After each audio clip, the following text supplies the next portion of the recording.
Hello, ladies and gentlemen. It is your host with the biggest nose, Jay-Z Courtside, coming at y'all today on Monday, December 1st at 9 a.m. Eastern. First and foremost, y'all, happy Thanksgiving. I apologize for the lack of announcement regarding the no podcast, no episodes last Thursday and Friday. After the Pistons lost on Wednesday, I was somewhat depressed and I could not get out of bed to do the podcast. And more than that, I decided to actually help my fiance prepare for my future in-laws coming over for the weekend. I had a lot of cleaning to do, a lot of preparation to do. So I made the executive decision and decided to just not go live and record some episodes. If you guys were upset about that, be sure to join the Discord server. The link is all everywhere. It's all down below so that you could be updated on our daily schedule. Just so you guys know, we do these live Monday through Friday at 9 a.m. Eastern. Not many people record their podcast episodes live. So we do it, and, we may have some mistakes and some hiccups here and there. But regardless, we're here. It's a fresh week, Monday through Friday, 9 a.m. Eastern, live everywhere. In today's episode, we're going to be going over the winners and losers. Y'all know the energy that we always put out every Monday morning. We're going to be going over the winners and losers of the NBA weekend. Starting with the winners and ending it with the losers. Before we get into all that, podcast listeners, be sure to leave a 5-star rating and review. YouTube viewers, TikTok viewers, be sure to drop some likes and some follows. And Twitch viewers, y'all don't have to do anything except be extremely handsome as y'all always are. Just enjoy the show. I appreciate everybody who tunes in live and joins the live crew, gets a part of the conversation. So guys, again, do not miss out on those. I would like to just give a heads up for everybody that is watching and listening and becoming an avid watcher / listener. We are not going to be here on the week of December 21st. I've had a vacation planned, and that is the one that is going to keep us from going live and talking about the NBA throughout Christmas. But we will be back on the 29th, Monday the 29th. All right. So for anybody that's wondering about those days, those are the days. Enough of all the waffling. I'd say let's just get right into it. Now, I know most people, including my one Thunder fan in my Twitch chat, expect me to talk about the Oklahoma City Thunder. There's nothing really to talk about with them. I haven't talked about them a whole lot this season because we all know what's going on with them. They're 20-1. I do want to give them a special shout out because they are 20-1. They've just gotten Jada back, their, other all NBA player, all-star. So as good as they are, nobody's come close to beating them other than the Portland Trailblazers, who are now 1-1 against them. So we will not be talking about the Oklahoma City Thunder, except for that one very fascinating flop that Shai Gilgeous-Alexander had yesterday. I think the officiating was god-awful yesterday, I will say, after watching that game. And I think the officiating was absolutely horrible, but it happens sometimes. Listen, OKC wasn't going to lose anyways. They're too good. And in fact, they're just too good to be included in these winner of the weekends. You know what I mean? They're too good to be included. It's unfair to speak about them. So that's why up first, we are talking about, honestly, my most disliked fan base in the entire NBA right now. And that is the first winner of the weekend, the New York Knicks. Now, as y'all know, I'm not a Knicks fan. I was until Knicks fans started disrespecting Pistons fans everywhere. No matter what the Pistons do, even though we haven't even played them this year, Knicks fans are always on Twitter insulting the Detroit Pistons. For some reason, the Pistons live rent-free in their heads, and I think the main reason being is because they know they didn't deserve to beat the Pistons last year. The New York Knicks are on a 4-game winning streak right now. 4-game winning streak. And not just that, they are my number one winner of the weekend because they had some impressive wins over the weekend. First, they beat Giannis and the Bucks on Friday, 118-109. And then they beat the Toronto Raptors, who were the hottest team in the NBA after the Pistons fell to Boston last Wednesday. They crushed the Toronto Raptors 116-94. Now, the Raptors were without RJ Barrett, but I don't think it should matter a whole lot because what the Toronto Raptors have showed me is that they do it by committee, right? And I was low-key expecting the Raptors to play a better game than this, especially because it was going to be their bounce-back game. after they lost their winning streak to the Charlotte Hornets. Now, we'll be talking about the Toronto Raptors later, about their losses, but we will be talking about the New York Knicks because obviously they are my number one winner of the weekend. They were very impressive wins. I watched both these games. With the Bucks game, I think, especially towards the tail end, it really showed you the depth of this Knicks team, even without OG Anunoby, even without Landry Shamet. I think what this team is low-key, like their unsung hero, and I think he's finally getting the hang of things, is Mikal Bridges. This guy defensively right now, he has stepped up even more defensively now that OG Anunoby has been out for this extended period of time. I believe it was the Toronto Raptors game. Yes, it is. He had 14 points, 3 rebounds, 3 assists, and just to round this all off, shooting 60%.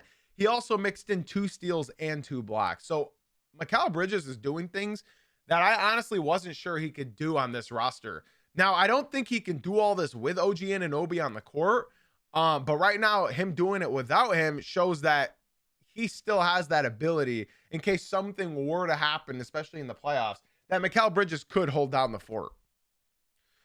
I've been very impressed with Karl-Anthony Towns and Jalen Brunson up until the Toronto game. I think, yeah, they both had pretty bad games. Or I guess Cat had a good game, 8 for 15 with 22 points against the Raptors. I mixed the games up. Brunson didn't have a good game last night. He had 18 points, shot 6 for 19, 1 for 6 from 3. But that Milwaukee game was, I feel like, everything that sort of went wrong with them last year. Now they won. They beat the Bucks. They beat Giannis. They let Giannis drop 30, 15, and 8. Shot 10 for 14 from the field. But I feel like this game is sort of shows you the symbolism of what happened last year and what was the ultimate downfall of the New York Knicks. Yes, they lost to the Indiana Pacers, but if you just look at the box score of that Milwaukee game, and I feel like any basic game, this sort of happens with the Knicks a lot, where Jalen Brunson goes for 37, and then Karl-Anthony Towns only gets 9. He shot 2 for 8. I feel like Cat, if he doesn't get at least 15 shots, is sort of giving you these unaggressive games where he doesn't look that involved, and he did not look involved whatsoever in this game. He also had 2 turnovers. But usually when Cat is like sidelines or just looks disengaged, somebody else steps up. And that night, everyone stepped up. Deuce McBride had 19 points. Josh Hart had 19. And Mikal Bridges had 14. So the Knicks are doing it by committee right now. And I'd like to just point out their overall stats as a team right now. They are 5th in points scored per game, 2nd in rebounding, 10th in assists. So they're moving that ball. The one thing that the Knicks do not do is defense. They do not play defense. They're lights out offensively, but defensively, this team does not even try. Low key, the Knicks have gotten super lucky throughout the start of this season because teams are shooting poorly against them from deep.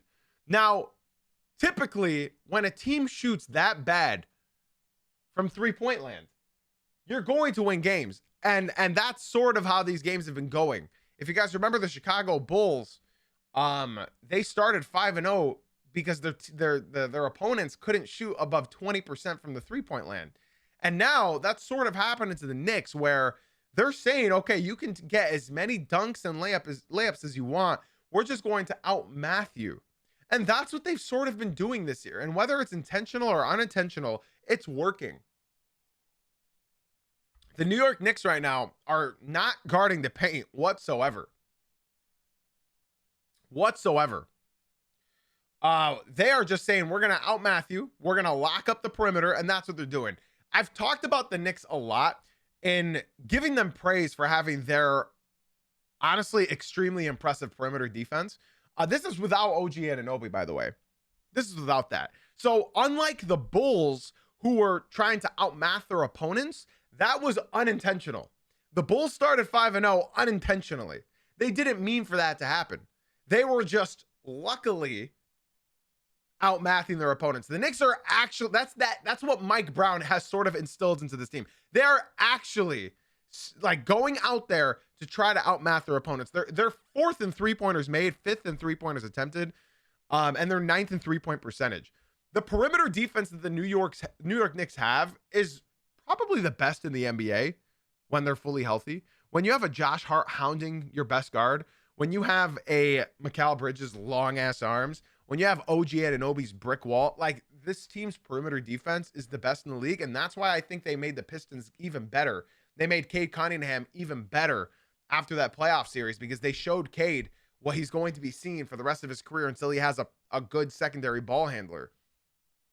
The Knicks force you to be uncomfortable on the perimeter, and that's sort of their shtick, you know? So even though I'm not a Knicks fan, even I have to give an enormous amount of props to Mike Brown and the coaching staff because defensively right now, yeah, they're not really trying all that much. Offensively, though, they are killing it.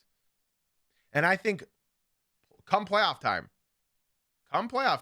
you're going to start seeing a very, very interesting way in the way that this team works, because right now they don't seem to be trying all that much, especially on the road. Because if you look closely at their home stats versus their away stats, they are significantly different. They score 8 points less a game on the road. They get 5 less rebounds on the road. They get 5 less assists on the road. They get 3 less steals. And their 3-point makes drop by 4. So this team on the road, they even shoot 12% from the free throw line, even worse. So yes, the New York Knicks are good at home, but right now on the road, they are not doing too hot. They lost in Orlando.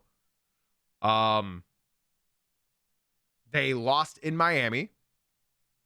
They lost in Chicago, and then they lost in Miami.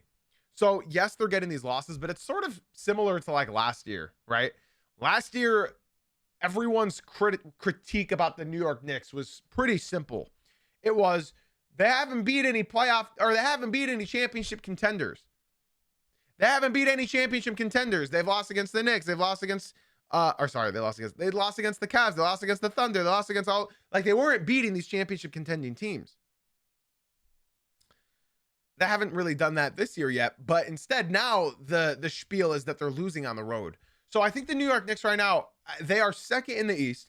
They're 2.5 games behind the Pistons. And the Knicks are looking good. It seems like they're starting to finally click, and that's all without OG Anunoby. You insert OG Anunoby, this team only gets scarier. This team only gets better. I think that this is only going to be like this. This is sort of scary because this might be the year where if it doesn't work, something scary is going to change with the New York Knicks. And that's not just me saying it. I think that's the overall consensus. If the Knicks don't at least make the finals, you're going to see some things change in New York. I'm not saying they got to win it all. There's levels to this. As long as they continue going up those steps, they can look at the season as progress, right? My only thing is these players have a lot of miles on their legs. So will they be able to do this again next year when a Jason Tatum is back, when a Tyrese Halliburton is back, when all these young teams are getting even better? Will they have the legs to make it back if they do make the finals this year? They don't have Tom Thibodeau as their head coach anymore, but I don't know, man. I don't know.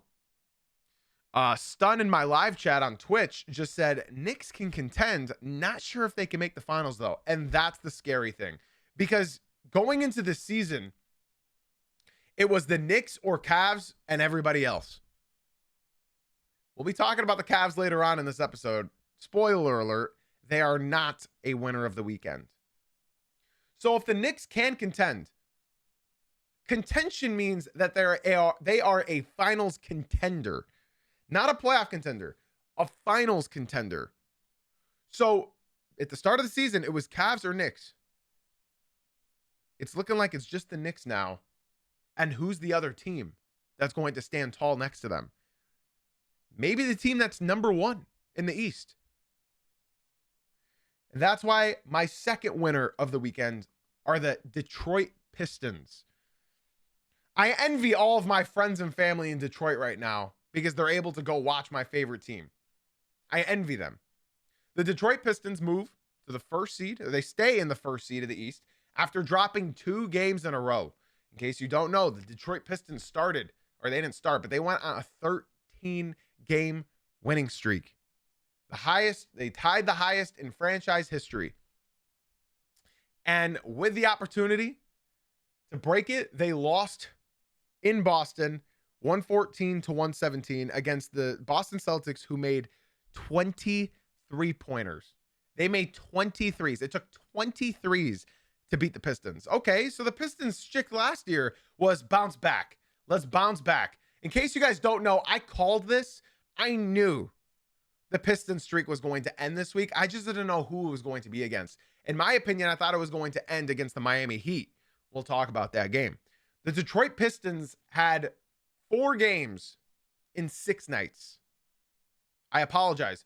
4 games in 5 nights. I hope you guys heard me well there. They had 4 games in 5 nights. So I knew the Pistons would lose one of them. I see some people coming into the TikTok stream right now saying, how about them Knicks? Y'all just missed that Knicks segment. This is why you guys got to be in the stream at 9 a.m. Eastern. Y'all just missed the Knicks segment. So podcast listeners, y'all hear it. You guys didn't miss anything, but the live crew just missed the Knicks segment. We have moved on. So the Pistons beat the Pacers on Monday, and then they traveled to Boston on Wednesday, and they lost. The Celtics hit 23 pointers. 2 days later against the Orlando Magic, the Pistons lost. They were back and forth all game playing sloppy. But in a back-to-back situation, the Detroit Pistons landed in Miami at 4 a.m. and beat the hottest team at that time in the NBA. The Miami Heat were on a 6-game winning streak, and the Detroit Pistons pulled up and punched them in the mouth. The Detroit Pistons were missing Jalen Duren and Karis LeVert, who I will be discussing in a bit. And then the Miami Heat were missing Jaime Jaquez, which, I mean, that sort of like cancels each other out with a Jalen Duren and Jaime Jaquez. Now, this game looks close, but it wasn't. The Detroit Pistons were up by 22 points by the 8-minute mark of the fourth quarter. And the Pistons did their Pistons things. They did what young teams do, and they just give away a lead because they don't care. They just give away a lead, and then all of a sudden it became a basketball game until Cade Parker Cunningham clutched up and hit the game-winning shot. So, in Duncan Robinson's return game, he shot 7 for 14 from the field and had 18 points. Asar Thompson, 10 points, 8 rebounds, 3 assists. Played a really, really good game. That's why I don't look at plus-minus all that much because, well, it doesn't tell the whole story. Tobias Harris with his best game of the season, 26 points, 10 for 12 from the field. Big Isaiah Stewart locked down Bam Adebayo and Khalil Ware. They couldn't do anything. They couldn't move him. And Cade Parker Cunningham, 29 points, 8 assists, 4 rebounds, 14 for 25 from the field. So very, very fun game. And then you had the energy off the bench with Ron Holland, 10 points, big steals in that game. Paul Reed, 13 points, 10 rebounds, double-double off the bench. And then my man, Dennis Jenkins, who I want to discuss very briefly. Pistons fans, in case you guys don't know, on Twitter right now are not split in any way. Well, they are split in one way. There's a big group of Pistons fans that want to trade Jaden Ivey. They have fully given up on Jaden Ivey, a man who hasn't played basketball in 11 months. They've given up on Jaden Ivey. They want him gone. They want to trade Jaden Ivey out of Detroit. They give up. He's not Cade's number 2. And then there's another side of Pistons fans where they understand that Jaden Ivey has not played in 11 months, and we want to see him. We want to give him more time before we do anything drastic. We want to give him more time. I am right in the middle of this group. I'm right smack dab in the middle of these groups. The one that wants to trade him and the ones that want to just let him develop again, back into an NBA player. Now, that's not even my biggest issue with the Pistons right now because I can let that rock. My biggest issue is a man that the Pistons signed in the summer. I am so torn on Karis LeVert. I am beyond torn on Karis LeVert. On one night, he looks like a perfect replacement, even better than Dennis Schroeder that we got on the trade deadline last year. And then on some nights, Karis LeVert is a black hole. When he has the ball, nobody else is going to touch it. And he's going to put up a ridiculous shot. And sometimes he hits it, sometimes he misses it. Karis LeVert is a very perplexing player. Defensively, he either looks incredibly engaged or he doesn't look engaged at all. Now, I'll tell you why Pistons fans are all swaying one direction. Pistons fans want Dennis Jenkins to play. And after watching this game with Karis LeVert out again, Dennis Jenkins, the two-way player, has looked incredible yet again in another performance, hitting a clutch bucket, driving to the hoop when he had Cade on the floor. It was him and Cade in clutch time, driving to the hoop, getting this contested layup and getting it to go. 9 points, 4 assists, 1 rebound. Offense looked so much better when Cade is playing next to Dennis Jenkins than it did when he's playing next to Karis LeVert. I pray that JB Bickerstaff does not allow politics to get in between this roster. Because right now, from what I can tell, he is leaning heavily towards a Karis LeVert way more than he is a Dennis Jenkins because he makes way more money than him. I'm truly hoping that politics get put to the side here and he makes a fair estimate on who's better for the team, because right now Dennis Jenkins is better for the team than Karis LeVert, and I'm pretty sold on that. I don't think there's much denying that. The Pistons beat the Hot. I did not think that I would see a basketball game where the Detroit Pistons drop 140 points, especially against the Miami Heat, because that's what they do. They've been dropping 140 points almost every single night. Andrew Wiggins, 31 points. Bam Adebayo got locked up, 15 points. Norm Powell, 28 points. Tyler Hero, 24 points. And he also gave up the game-winning bucket to Cade Cunningham. Davion Mitchell, 7 points and 3 big steals late. And I want to give a special shout-out to Nikola Jovic. Thank you for being you, my friend. 5 turnovers, 2 points, 1 for 3 from the field. Thank you, Nikola Jovic. And I'd also like to give a special shout out to Simone Fontecchio, former Piston. Eric Spoelstra has already given up on Simone Fontecchio. He didn't play. He didn't play a single second against his former team. So shout out Eric Spoelstra for understanding that Simone Fontecchio, if he's in a slump, which he was in a slump all season last year, is not beneficial to have on the basketball court. Because Simone Fontecchio does not play defense. And if he's not hitting threes, he's not bringing any value to the team. Yes, TikTok chat, 60% is getting locked up. Because if you watch the game, Bam Adebayo, every time he caught the ball, passed it right up. He did not want to shoot on Isaiah Stewart. And again, I do want to reiterate this again for any casual that is watching / listening. I have watched every second of Pistons basketball this year. And I can tell you firsthand, there are a couple players the Pistons do need to move that won't significantly change the team in a negative way. And I think that is a Karis LeVert. Now, would another team take that contract that we gave him? I'm unsure of that. I'm unsure. I'm truly unsure.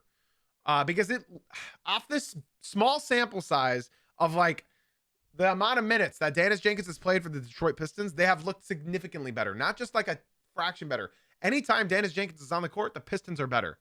And Karis LeVert, like I said, he's a black hole. You don't know what you're going to get out of him every night. I'm not on the side. Like I said, there's two sides of Pistons fans right now that want Jaden Ivey gone and want Jaden Ivey to sort of work his way back into basketball shape. He played really good defense in this Miami game when it comes to Jaden Ivey. So I'd like to say shout out to Jaden Ivey. His defense looked really good against Miami. And then he had a big 3 as well in later in this game. I want Jaden Ivey to improve. It really is going to prove valuable to this basketball team, and we shall see. Now, since we are discussing winners of the weekend, I'm not going to try talking about the losers all that much, but I do want to address some comments that I see live in the Twitch chat. They're saying that my comment about Bam Adebayo was unfair. They think it was more so the Miami Heat's offense that caused Bam Adebayo not to shoot. Now, if you're box score watching, sure. You could say it's their offensive scheme that's not allowing Bam to get the ball. But if you actually watch this basketball game, anytime that Bam Adebayo caught the ball and Isaiah Stewart was on him, he passed right up. So as somebody that actually watches these basketball games and don't just watch box scores, I am telling you firsthand right now that in this game, anytime Bam Adebayo caught the ball, he was passing it right back up because he didn't want to shoot on Big B Stu. All right, y'all, let's move on to our third winner of the weekend and final winner of the weekend. We will give an honorable mention winner of the weekend at the end of this winner of the weekend segment, because I would like to give props where credit is due to a certain white guy in the East. But next up for our final official winner of the weekend, we have the Los Angeles Lakers. This does not need to get too much time spent on it because they were my winners of the week. Actually, I talked about them last Wednesday before Thanksgiving. The Los Angeles Lakers right now, I believe, are on a 4-game. No, they are on a much longer win streak. 1, 2, 3, 4, 5, 6, 7. They're on a 7-game win streak. Okay. So for the Los Angeles Lakers, right? If you just look at their opponents, you shouldn't be that impressed. Okay. They beat the Pelicans. They beat the Bucks without Giannis. They beat the Jazz. They beat the Jazz again. They beat the Clippers. They beat the Mavs, and they beat the Pelicans. Now, something you should be impressed about is sort of like the margin of victory in these games. They crushed the Pels. They crushed the Bucks. They crushed the Jazz. Close game against the Jazz. They crushed the Clippers. They crushed the Mavs, and they crushed the Pelicans. So the 95% of those games weren't even close. Now, I talked about this team being scary, and I got a lot of comments on the YouTube telling me, oh, wow, we should be scared of 90-year-old LeBron James. No, but you should be scared that the best duo in the NBA just added LeBron James into the mix. I got to reiterate this one more time, y'all. The best duo in the NBA right now just added LeBron James into the mix. Now, something that people just are not talking about is the fact that Luka Doncic is averaging 35 points. Austin Reeves is averaging 29 points. Rui Hachimura is averaging 15 points on 55% shooting, and they just added LeBron James into the mix. Now, I'm not going to overreact here and say that they're championship contenders. They're going to win. But their offense right now, I don't really think many teams are much better than them. They're looking very, very good. I see a comment in the TikTok and I have to address it. I normally don't interrupt my thoughts, but I just have to address it. Chris said, Luka's play style won't win though. Sometimes he becomes a black hole on O. Let's all point and laugh directly at Chris, because they just went to the finals 2 years ago with Luka Doncic and lost to the superior team. Let's just all point and laugh at Chris. The Los Angeles Lakers right now have one weakness. They have one weakness. Do you know what that weakness is? It's defense. Defense wins championships, right? That's what Nico Harrison said. Nico Harrison traded Luka Doncic because they believed that they could not win with Luka. So if you take the side, I just got to say this, if anybody takes the side of Nico Harrison, you, sir, are an idiot. You, sir, are wrong. You, sir, know nothing about the sport of basketball. Because if you can disrespect Luka Doncic right now, that means you are saying that Nico Harrison was right. That means you are saying that Nico Harrison was right to trade Luka Doncic for Anthony Davis. That's what you need to understand. You cannot discredit Luka Doncic without giving props to Nico Harrison. This team is significantly better than last year. Offensively, they are much better than last year. It's still the regular season. They still haven't played that much competition. But what they are doing is showcasing that Austin Reeves is an all-star. Luka Doncic is all-NBA. Luka Doncic is an MVP. I'm talking like in contention to be MVP. DeAndre Ayton has proven everybody that he's not washed. DeAndre Ayton right now is averaging 16 points, 9 rebounds per game. And he's getting over a block a game. They said that he couldn't do that, and he's doing it. So you add all of this, mix it all, let it coagulate. Let it all coagulate. And they just added LeBron James. I don't care how old LeBron James is. He's turning 41 this month. I don't care. Because you are still adding the mind of LeBron James. Now, I'm not going to sit here and blow smoke up your arses and tell you that the Los Angeles Lakers are contenders. I believe the Denver Nuggets would beat them. I believe the Oklahoma City Thunder would smoke them. And honestly, as slow as they've been this year, I'm not ready to say the Wolves will crush them, but I still have the Wolves beating them. So with the offense that the Lakers have right now, I don't think that there's many teams that could outscore them. But come playoff time, ladies and gentlemen, come playoff time, you're going to see a different Luka. You're going to see a different LeBron. And unfortunately, I think you might see a little bit of a different Austin Reeves. I don't think Austin Reeves is going to be doing what he's doing right now unless LeBron James continues to truly step up. I think I love that comment. I love that comment in the Twitch chat. My man Stun, speaking of the Twitch, if you guys would like to talk to me more, be sure to come through to the Twitch stream. Love to have y'all come through and actually read all of your messages. I think this is a great comment that Stun just said on the Twitch. He said, LeBron is still LeBron, but does he have a long ass playoff run? I don't know. That's rough, but he still got it. LeBron James is not going for all NBA accolades this year. He's not trying to play the 65 game minimum. All right. He's not trying to play that 65 game minimum and get that all NBA award. He's not. So when you look at that, and LeBron's not playing any back-to-backs, LeBron can sort of coast.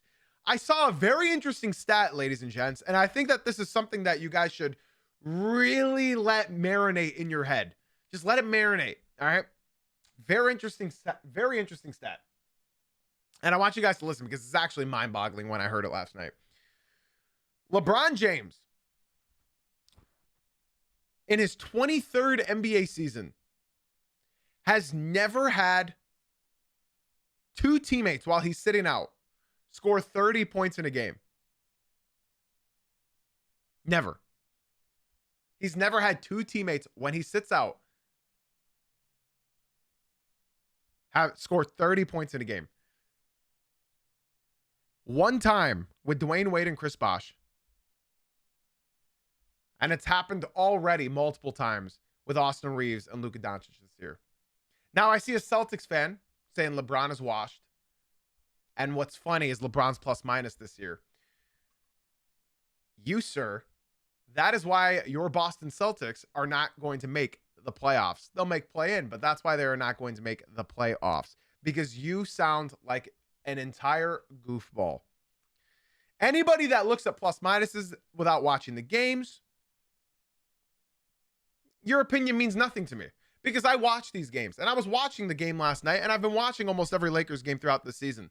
And from what I'm seeing, Luka Doncic has looked absolutely on a mission. He has looked beyond what he's looked like in his past 7-8 years in the NBA. I think the Los Angeles Lakers are going to look very interesting going into the playoffs. I'm not here to say that they're going to be a championship contending team, but what I will say is if I'm the Rockets, if I'm the Nuggets, if I'm the Spurs, if I'm the Warriors, if I'm any of those teams, I would not want to face the Lakers in the first round of the playoffs. I would not want that. Ever. I would not want to see Luka Doncic and LeBron James and now Austin Reeves on the other side of the court. Again, I got to reiterate, y'all. LeBron is the third best player on this team. This is the dream come true for LeBron James in year 23. Austin Reeves averaging 29 points per game. Luka Doncic averaging 35 points a game. This is a dream for LeBron. He's been wanting this for years, and now he's got it. Now he's got it. I see TikTok chat saying, bro, can we talk about the team that's 20-1? Should have been here at 9 a.m. Eastern. That's all I can say. Or just tune into the Spotify and Apple podcast. All right, guys. We are going to move on to our next segment, which is the losers of the weekend.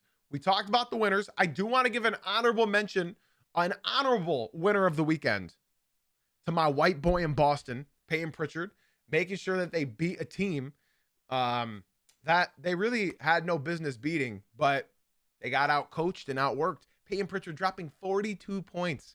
Fast PP going crazy. 42 points. Incredible. Incredible outing from Fast PP. That was my honorable mention. I would like to move on to our losers of the weekend. Shout out to everybody in the YouTube. Shout out to everybody in the TikTok. And the most ginormous shout out, the absolute monstrosity, big, ginormous, huge, magnificent shout out to everybody in the Twitch stream. You guys are absolutely gorgeous, and I love y'all so very much. Thank you for watching and hanging out and becoming a part of the show. Final shout out to the podcast listeners. Leave a 5-star rating and review. If you're watching live, be sure to drop a like.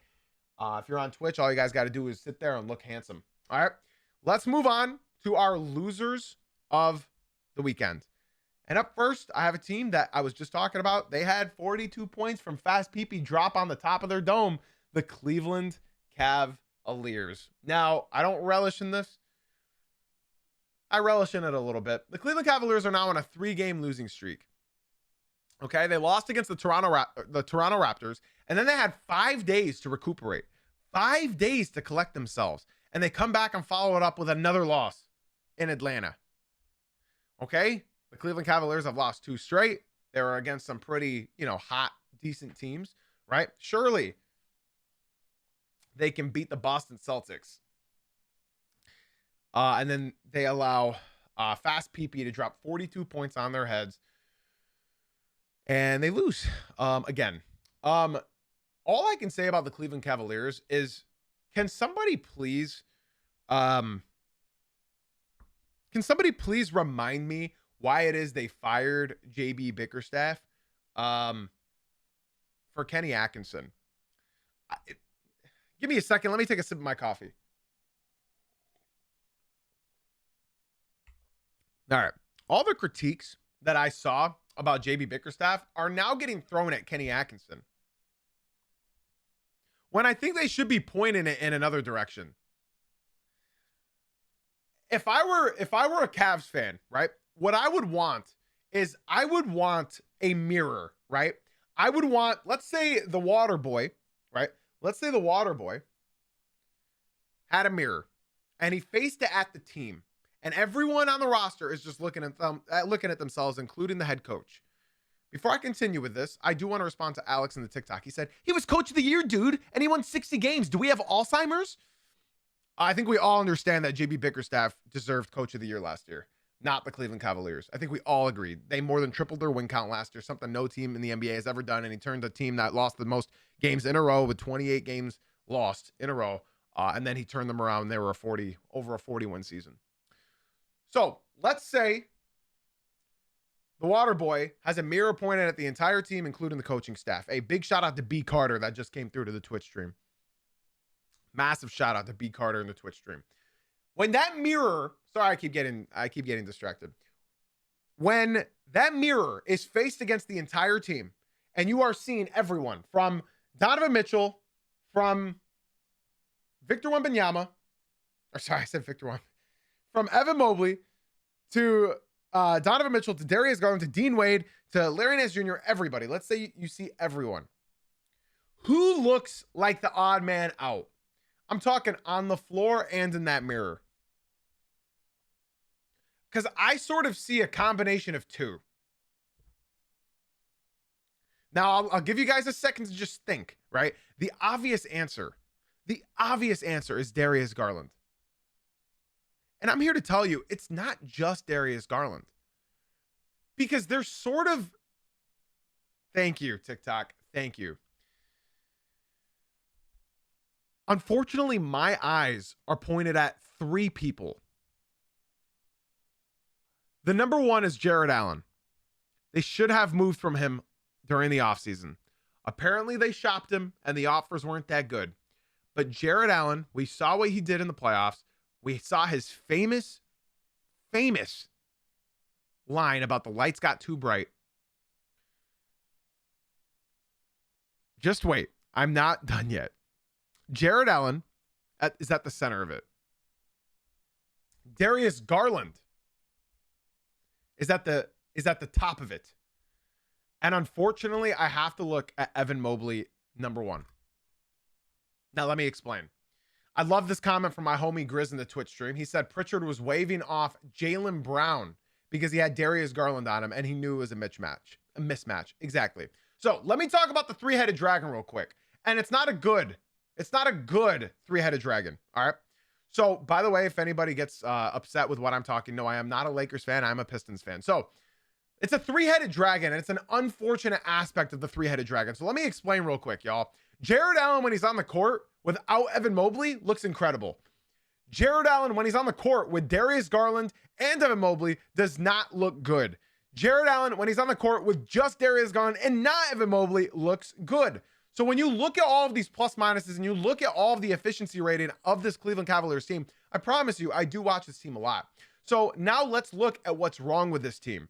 Last night, the Cleveland Cavaliers decided to have Donovan Mitchell pass the ball in for the game-winning shot, and they passed it to Evan Mobley. Donovan Mitchell looked very upset. Donovan Mitchell looked incredibly angry and didn't want to talk post-game because Donovan Mitchell, as we all know, is a top 3 clutch player candidate of the year. Every single year he's in the NBA. Donovan Mitchell is that good. Now, let's talk about the faults on the offensive end. That ball should not have went to Evan Mobley. I've always talked about how Evan Mobley does not get used in the fourth quarters. Evan Mobley last year was not even in the top 100 players in usage rates in the fourth quarter. He was the only player of his caliber that won as many games as he did, and he wasn't in the top 100 for usage rates in the fourth quarter. I'm here to tell you that Evan Mobley cannot be a 1 in this NBA. I know he's still young. He has not shown me a single season where he is a 1 in the NBA. And when Kenny Atkinson forces him to be that 1, it doesn't work. He is a pick and roll guy. He is a pick and pop guy. Evan Mobley is a great player. He's a great talent. But why are his stats limited to 18 points and 8 rebounds? Evan Mobley has got lapped by Jalen Duren, a center in the NBA that I completely wrote off as I'm a fan of that team. I'm a Pistons super fan. I have been my entire life. Why did Jalen Duren lap Evan Mobley? It's because of how they're using him. With the way that Evan Mobley is working, right? Last night he had 27 points and 14 rebounds, his best game of the season. His best game of the season, and he only won Defensive Player of the Year last year because of who was injured. We all know. He did not deserve DPOY, but because of the stupid 65 game restriction, he won. And that's not to discredit him. That's to credit Victor Wembanyama for averaging 4.5 blocks per game. Now I want to talk. I've already talked about Jared Allen. I talked about Evan Mobley, and now I want to talk about Darius Garland. People talk about Darius Garland as if he is the 1-2 punch that the Cleveland Cavaliers need. Garland plays negative defense. Negative defense. Absolutely horrible defense. So now, what do we do here? What do we do about this team now, right? Because when you look at this team, people said, get ready. Evan Mobley plays better when Darius Garland is on the court, correct? People tell me that all the time. My best friend who's a Cavs fan tells me that Evan Mobley steps up when Darius Garland is on the floor. So why is it that Cavs fans want to trade Darius Garland? Everyone is on the trade Darius Garland train. Nobody wants to look at it the other way. I need to understand why it is that Donovan Mitchell cannot be the setup man for Evan Mobley. Why can we not do this? Why is Donovan Mitchell not getting the fingers at it? Is it because he's averaging 30 points a game? Why are we not utilizing a 1-2 punch with Donovan Mitchell and Evan Mobley? You tell me why. I truly want to understand. My podcast listeners, I am just scanning all of my live chats right now, hoping that I can see some more intellectual comments in the Twitch stream. I truly want to understand, why can Donovan Mitchell not be that 1-2 punch? Why can Cade Cunningham, who's not your traditional point guard, and Jalen Duren be one of the best 1-2 punches in the NBA, but Donovan Mitchell can't make that extra pass to his cutting big man or to his popping big man? Something is not making sense, because why do they need Darius Garland to set up Evan Mobley? I see some comments saying that's not his game. Donovan Mitchell plays too much selfish ball. Garland overall can elevate the team. So why is it? You just answered my question. So why is it that you guys want Darius Garland to get traded. So when you look at this now, right? I did, Jamil. So when you look at this team, what is wrong? Did the Pacers truly snatch the soul of the Cleveland Cavaliers? What is wrong? There's 100 of you right now in the TikTok stream, and I'm truly trying to understand what is wrong with this team. Why do we want Darius Garland traded?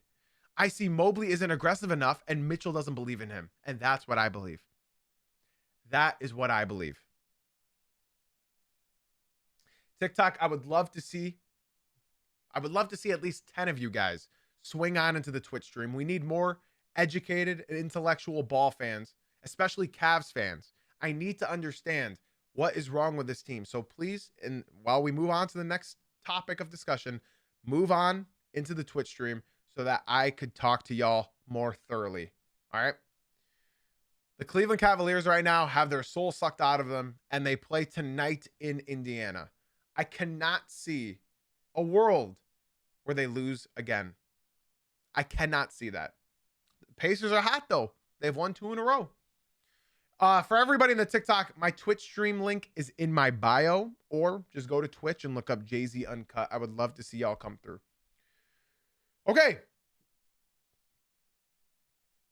I'd say let's move on. But before we do, Cleveland Cavaliers fans, I want you to understand, I respect the hell out of this team.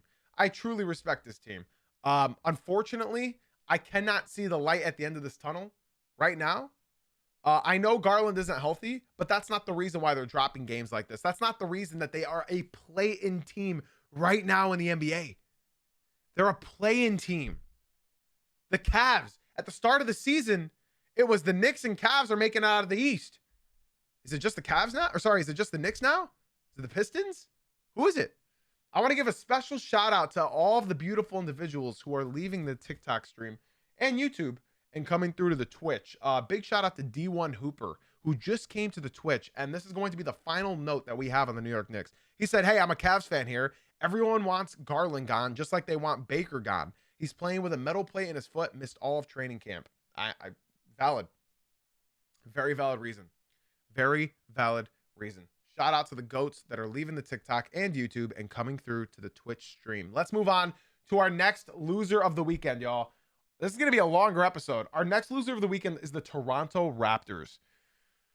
Yikes, I didn't want to do this, to be honest. I was looking at any other team I could put in here, but I just couldn't. The Raptors were on a 9-game winning streak. They had the second hottest streak behind the Detroit Pistons. And they dropped a game against the Charlotte Hornets and the New York Knicks. Now, this is without RJ Barrett as well. This is why I really didn't want to put them in here, because say what you will, RJ Barrett, even though they don't run plays for him, he gets it done for this team.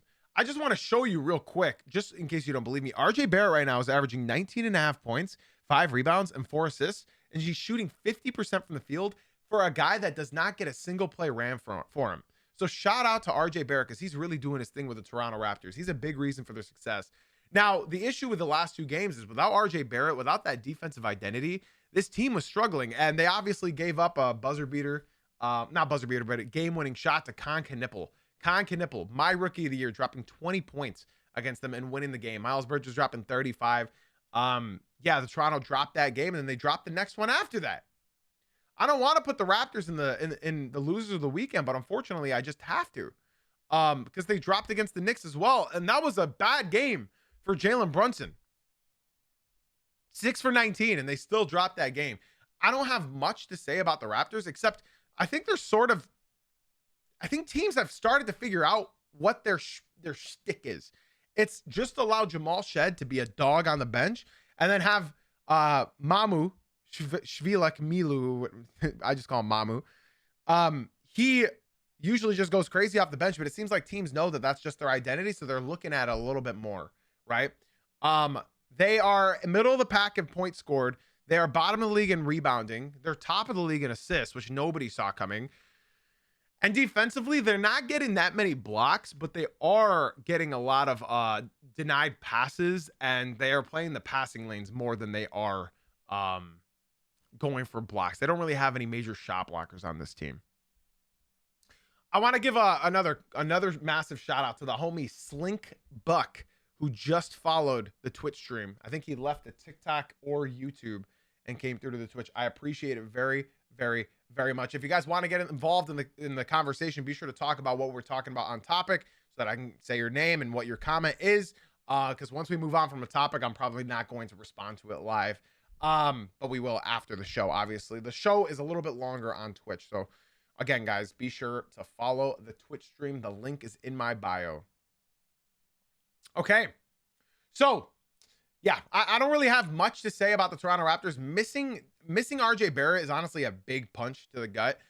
Because he really does do all I hate to say RJ Barrett does the dirty work, but he does the work that like he's asked to do, but not with the ball in his hand, if that makes sense. So yes, the Toronto Raptors are my second loser of the weekend, but it's mainly because they just dropped 2 games that I believe that they should have won. They were definitely in position to win against the Charlotte Hornets, and then they should have had position to win against the New York Knicks since they were missing, or they weren't missing. They were missing OG, but they also just were not shooting well from the field. And that was their biggest issue. So like I said, I didn't really want to put the Toronto Raptors as a loser of the weekend, but I sort of had to just so I could have 3 because they have lost 2 in a row. Now, our last topic of discussion, loser of the weekend. This one's going to be pretty short as well, y'all. It's the Chicago Bulls. I told y'all, everybody was coming at my throat about the Chicago Bulls, about what I said. Josh Giddey's almost averaging a triple-double, 20 points per game, 10 rebounds, and 9.5 assists. I told y'all, man, they've lost 3 in a row, and they're against horrible teams. In fact, the worst teams in the NBA. They lost against the Pelicans. They lost against the Hornets. They lost against the Pacers. Their most recent win came against the Wizards. So when I tell you, yes, I was right about the Chicago Bulls, I told y'all, man. I told y'all. They were purely lucky when it came to that winning streak because their opponents were shooting 20% from the three-point land. At the first game, if the first 5 games of the season, their opponents were shooting 20% from 3. Of course they went on a win streak. The teams were shooting worse than they did in the 80s. Chicago Bulls, they are my final loser of the weekend. And they got a tough schedule up ahead as well. They got the Magic. I guess not really tough. I guess they got the Magic and Warriors. And then it's, again, the Nets, Pacers, and Hornets. But knowing the Chicago Bulls, they are going to do Bulls things. If you are a Bulls fan, I'm sorry, but you guys were all insulting me at the beginning of the season when I said it's not real. This is the fakest 5-0 win streak that I've seen to date. That's not to be a hater. That's just looking at pure stats alone. When a team is shooting that bad, like historically bad, like a team has never had an opponent shoot less than 20% from 3 for 5 games in a row since 1984, that is telling how historically bad and historically lucky they were to start 5-0. So my apologies, Bulls fans. You guys are stuck in poverty yet again, middle of the pack. You're going to sell your tickets. You're going to get fans in the arena. You're going to get excited about a couple game winners throughout the year. But unfortunately, your ownership does not care. As long as the money's coming in, all is good, baby. They don't care about anything else. They don't care that they have the most famous sports logo in the world. They don't care that they have one of the most prestigious franchises in the entire world. They don't care. As long as they're selling those tickets, those popcorn, and the overpriced beverages, they do not care. And that is going to do it. My biggest loser of the weekend obviously was the Cleveland Cavaliers. I think they'll turn it around. I don't think the Cavs are going to stay a play-in team with how weak the East is. I think they'll climb back up. I think they'll get a playoff spot. I just think right now it's not looking good. And hopefully the Cavs can turn it around because, I mean, I love a good division rival. I'd love to see the Pistons and Cavs going back and forth. We'll see. I love that question, and I think that's something that we'll talk about when we get a little bit further into the season with Tyler Hero on the court. PD Bando, he said, is Hero being back in the starting lineup hurting or helping Miami? That's a great question. We'll talk about it soon. I see a lot of people complaining about the spam and whatnot in the TikTok stream. I would like to give special shout outs to everybody who came through to the Twitch stream from TikTok, from YouTube. If you guys do enjoy these streams, we go live at 9 a.m. Eastern on TikTok and YouTube, but we are live Monday through Friday at 8:30 a.m. Eastern. So we are going to conclude today's episode with the winners and the losers. It was a long one, man. 55-minute episode. All right. Be sure to tune in tomorrow morning. Drop a follow so that you can obviously be here at 9 a.m. sharp. And yeah, if you guys want more stream, if you guys want to get involved in the show, be sure to follow the Twitch stream. The link is in the bio, everybody. The link is in the bio. When you come through, let me know what fan you are, of what team. I'd love to get to know y'all more. And yeah, we need more people to talk hoops with. So be sure to swing on into the Twitch stream. Jay-Z Uncut. The link is in my bio. TikTok. Have a beautiful day. Podcast listeners, be sure to leave a five-star rating and review. YouTube, Twitch, everybody have a blessed day. We're still live on Twitch. So if you guys do enjoy these podcast episodes, be sure to follow whatever platform you're watching on, and be sure to swing on into the Twitch stream. I got nothing left to say, y'all, except for thank you for being here. Thank you for being you. And as always, guys, thanks for watching / listening. I'll see y'all on the Twitch stream, hopefully. Have a blessed day, everybody.